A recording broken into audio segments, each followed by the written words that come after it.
আসসালামু আলাইকুম। এসএসসি শিক্ষার্থীরা, আশা করি সবাই ভালো আছো। আজকে তোমাদেরকে কয়েকটি রেজাল্ট সম্পর্কিত বিষয় নিয়ে আলোচনা করব। এটির মধ্যে কয়েকটি বিষয় থাকবে কিভাবে রেজাল্ট দেখবে বা কিভাবে এসএমএস এর মাধ্যমে দেখবে এবং অ্যাপের মাধ্যমে দেখবে। তো চলো শুরু করি। চলিত বছরের এসএসসি পরীক্ষা ও সমমান পরীক্ষার ফলাফল আগামী সোমবার 10ই আগস্ট প্রকাশিত হতে যাচ্ছে। এর মাধ্যমে 11টি শিক্ষা বোর্ডের অধীনে থাকা 18,57,344 জন শিক্ষার্থী দীর্ঘ আড়াই মাসের প্রতীক্ষার অবসান ঘটছে।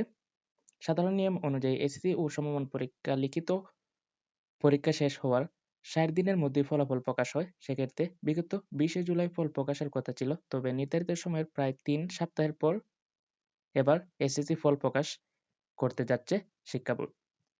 এবছরের 11টি শিক্ষা বোর্ডের অধীনে 18,57,344 জন শিক্ষার্থী পরীক্ষায় অংশ নিয়েছে এবং তার মধ্যে ছাত্র ছিল 9,30,305 জন এবং ছাত্রী ছিল 9,27,039 জন এবং 30,636টি শিক্ষা প্রতিষ্ঠানের শিক্ষার্থীদের 3,885টি কেন্দ্রে পরীক্ষায় অংশগ্রহণ নেয়। তাদের মধ্য দিয়ে সাধারণ শিক্ষা বোর্ডের শিক্ষার্থী 14,18,318, মাদ্রাসা বোর্ডের এবং দাখিল 3,0286 এবং কারিগরি শিক্ষা বোর্ডে 1,34,660 জন।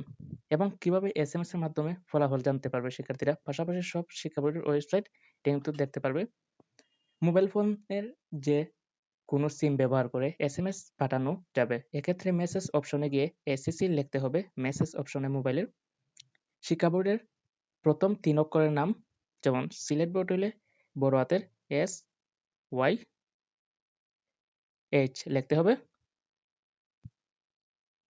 রুল নম্বর দিতে হবে, এরপর স্পেস দিয়ে ইয়ার দিতে হবে। 16140 নম্বরে পাঠিয়ে দিতে হবে।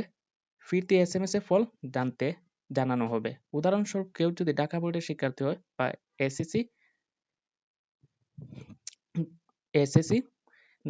ঢাকা রোল ইয়ার লিখে 1614 নম্বরে পাঠাতে হবে। আবার কেউ যদি মাদ্রাসা বোর্ডের শিক্ষার্থী হয় তারপর এসএসসি ম্যাট রুল ইয়ার লিখলে কিন্তু তারা যে এসএমএসটি আছে এসএমএসটি দেখে আপনার রুল নং অনুযায়ী তারা কিন্তু এসএমএসটি দিয়ে দিবে। তো এই ছিল আজকের ভিডিও। আপনি যদি আমার চ্যানেলে নতুন হন থাকেন, চ্যানেলটিকে সাবস্ক্রাইব করবেন। আসসালামু আলাইকুম।